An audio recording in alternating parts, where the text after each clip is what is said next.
नमस्कार, मैं हूं अनुज। आज के मुख्य समाचार में आपका स्वागत है। महंगाई भत्ता 4% बढ़ा, अब ग्रेच्युटी सीमा 25 लाख। लोकसभा चुनाव और होली से पहले सरकार ने केंद्रीय कर्मचारियों के महंगाई भत्ते, आवासीय भत्ते और ग्रेच्युटी में बढ़ोतरी कर दी है। गुरुवार को प्रधानमंत्री नरेंद्र मोदी की अध्यक्षता में हुई कैबिनेट कमेटी की बैठक में सरकार ने महंगाई भत्ते में 4% की वृद्धि का फैसला किया। यह फैसला इस वर्ष 1 जनवरी से मान्य होगा।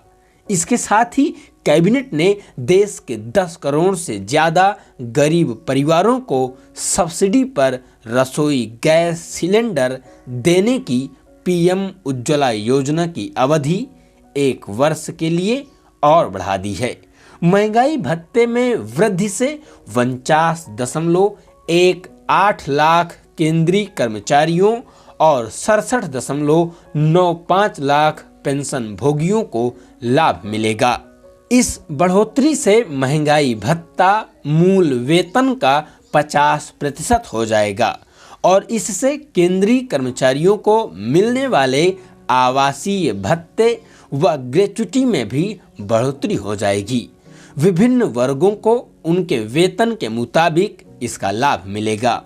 इस फैसले की जानकारी देते हुए वाणिज्य एवं उद्योग मंत्री पीयूष गोयल ने बताया कि केंद्रीय कर्मचारियों की ग्रेच्युटी सीमा अब 20 लाख से बढ़कर 25 लाख हो जाएगी।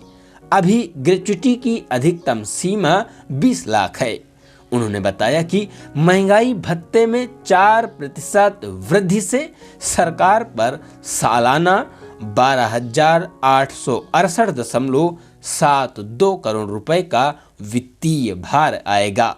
लेकिन अन्य विभिन्न प्रकार के भत्तों में होने वाली बढ़ोतरी से इस वर्ष जनवरी से अगले वर्ष फरवरी के बीच केंद्रीय कर्मचारियों को 9,400 करोड़ रुपए का लाभ अलग से मिलेगा। गोयल ने बताया, उज्ज्वला योजना अब 31 मार्च 2025 तक जारी रहेगी। अगले 1 वर्ष के दौरान योजना के तहत आने वाले परिवारों को 12 एलपीजी सिलेंडर 300 रुपए प्रति सिलेंडर की सब्सिडी के साथ मिलेंगे।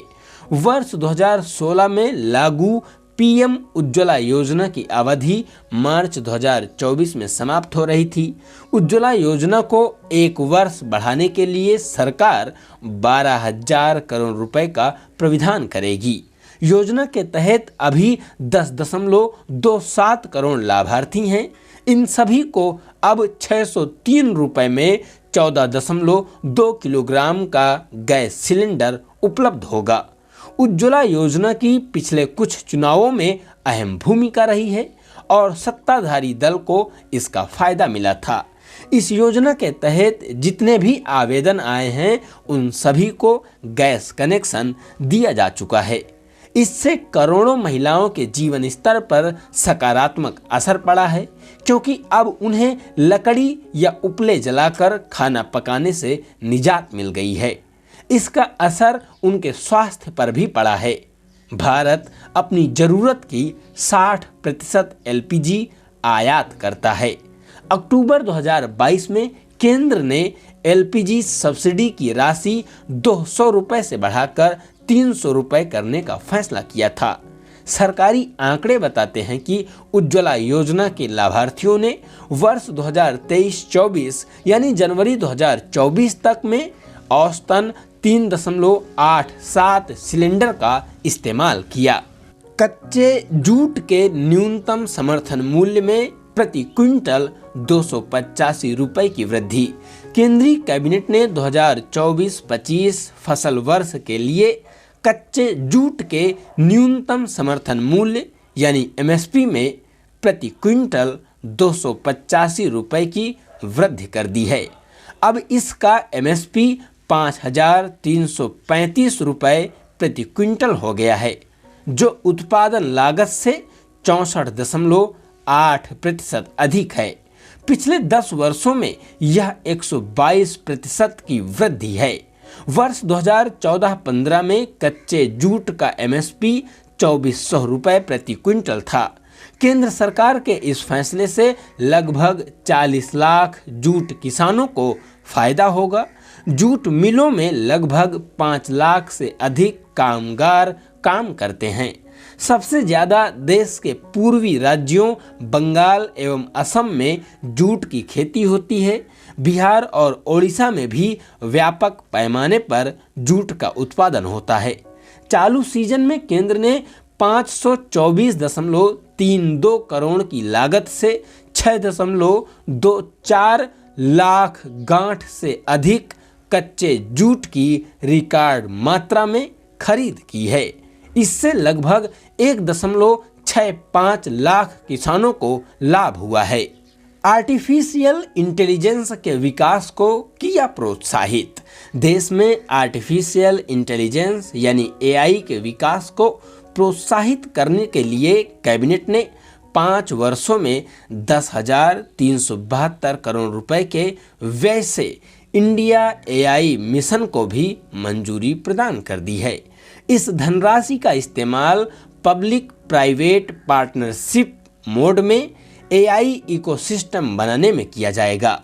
इस मिशन को डिजिटल इंडिया कॉरपोरेशन के तहत India AI independent business division के जरिए लागू किया जाएगा। पीयूष गोयल ने बताया कि AI इकोसिस्टम बनाने के लिए विभिन्न पक्षकारों को 10,000 GPU से अधिक की सुपर कंप्यूटिंग क्षमता उपलब्ध कराई जाएगी। नई औद्योगिक विकास योजना उन्नति स्वीकृत।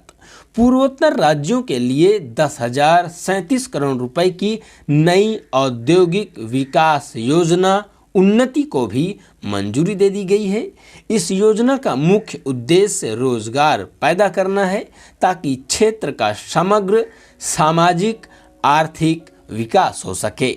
योजना से विनिर्माण एवं सेवा क्षेत्रों में उत्पादक आर्थिक गतिविधियां सृजित होंगी। यह योजना अधिसूचना की तिथि से 31 मार्च 2034 तक प्रभावी रहेगी। 5वीं पीढ़ी के लड़ाकू विमान बनाएगा भारत। सुरक्षा मामलों की कैबिनेट समिति ने 5वीं पीढ़ी के स्टेल्थ अत्याधुनिक मध्यम युद्धक विमानों यानी AMCA के डिजाइन एवं विकास परियोजना को मंजूरी प्रदान कर दी है। समिति ने 8,000 करोड़ की लागत से 34 ध्रुव हेलीकॉप्टरों की खरीद को भी मंजूरी दी है, जिनमें से 25 थल सेना को और 9 भारतीय तटरक्षक बल को मिलेंगे। इनका निर्माण HAL में किया जाएगा। सूत्रों ने बताया कि 15,000 करोड़ रुपए की AMCA परियोजना के तहत रक्षा अनुसंधान एवं विकास संगठन यानी DRDO की वैमानिकी विकास एजेंसी विभिन्न निजी व सार्वजनिक क्षेत्र की एजेंसियों के साथ साझेदारी करके स्टेल्थ यानी जो रडार की पकड़ में न आए युद्धक विमान एवं उसकी तकनीक का विकास करेगी। 5 वर्षों में लगभग 5 प्रोटोटाइप का निर्माण किया जाएगा। इनका निर्माण सार्वजनिक क्षेत्र की कंपनी हिंदुस्तान एरोनॉटिक्स लिमिटेड यानी HAL समेत उद्योग जगत करेगा। उल्लेखनीय है कि सरकार लगातार स्वदेशी तकनीकों एवं सैन्य उद्योग के विकास की दिशा में काम कर रही है। रक्षा मंत्रालय की योजना के मुताबिक 5वीं पीढ़ी के विमान परियोजना से लाखों नौकरियां सृजित होंगी। आप समस्त देशवासियों को महाशिवरात्रि के इस पावन पर्व की बहुत बहुत ढेर सारी शुभकामनाएं।